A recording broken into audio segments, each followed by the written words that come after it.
Оркестр Синкопа собирается мыслями перед выступлением. На суд жюри, а это известные в регионе исполнители, молодые ребята представят 2 номера. Один из них на коми-языке. Музыку на слова Евгении Лобановой написала вокалистка коллектива. Это песня о том, что ничего не надо бояться, слушай свое сердце, и все обязательно получится.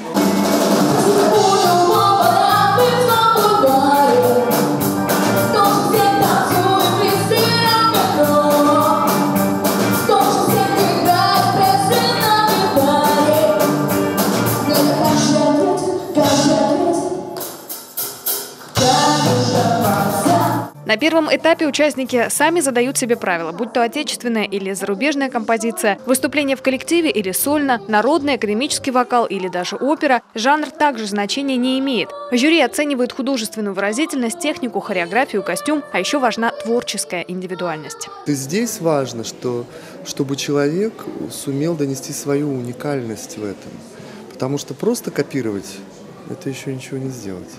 А если ты что-то в этом, даже взяв чей-то материал, особенно когда ты берешь чей-то материал, тут к тебе еще более претенциозно будут подходить в оценивании. Поэтому это надо понимать. С одной стороны, это хорошие амбиции, но с другой стороны, когда им надо соответствовать. Так, непростую композицию для себя выбрала Карина Куликова из Сыктывкара. По ее словам, именно легендарная песня из кинофильма «Титаник». Канадская певица Селин Дион целиком и полностью раскрывает на сцене внутренний мир юной артистки. Так как она сильная, она выгодная, я ее могу потянуть, и в принципе я должна выступить хорошо. Я ее чувствую всем сердцем. Она очень глубокая, мне нравится. You open the door and you're here with my heart, and my heart will go on and on.